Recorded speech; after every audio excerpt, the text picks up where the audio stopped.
My name's Steve Banks. I'm a local architect. I've lived and worked in Nottingham for 40 years, over 40 years, 44 years.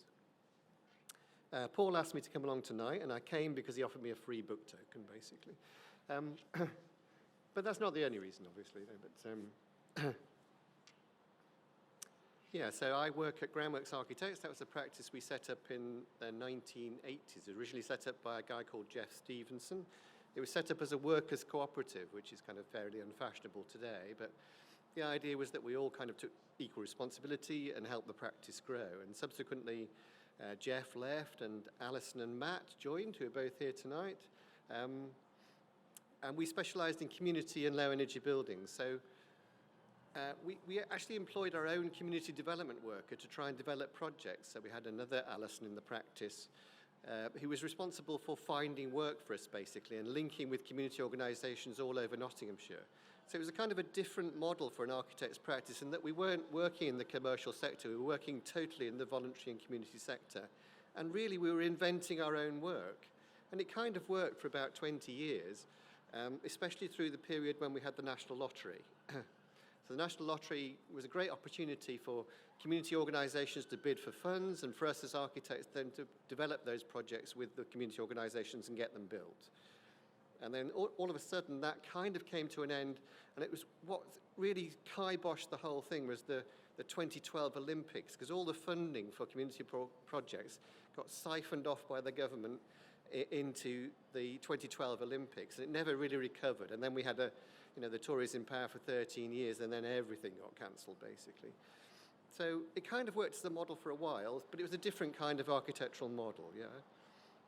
So we specialised in community and low energy buildings, and I still run that practice as a kind of one-man band at the moment, but I'm also a studio tutor at two different universities, at NTU and at Loughborough University.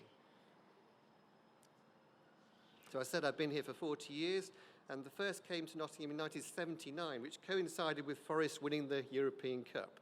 I like to think that my involvement was kind of major in that, basically. Yeah? And I'm also an RIBA chartered member. I could have made anything, but I made this. So the building I'm most proud of at Groundworks was Attenborough Nature Centre.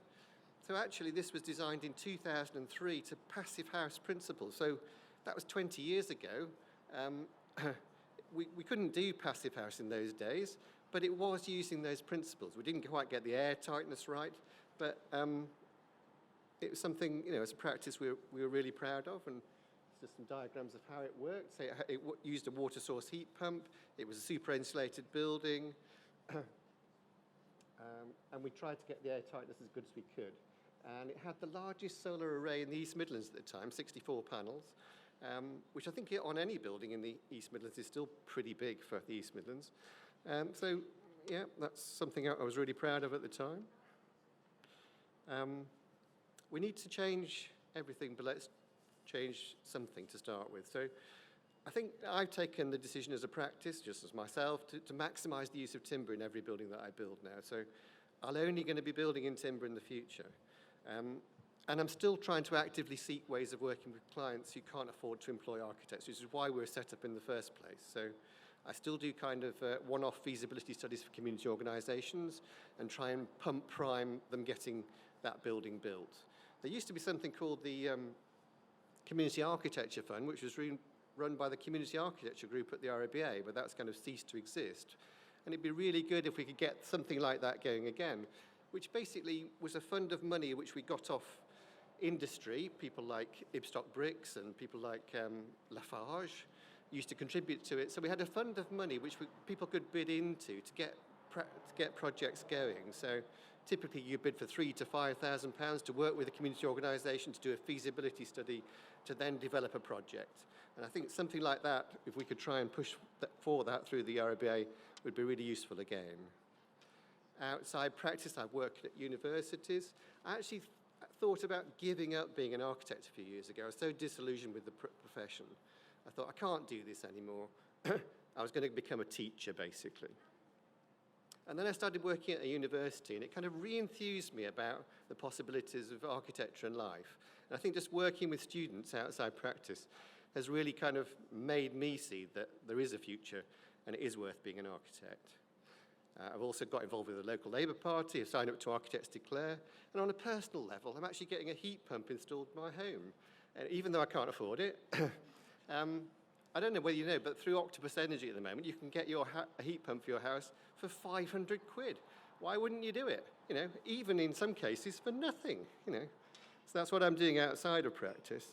And then at university, I think the thing that I tell students is build your buildings out of timber.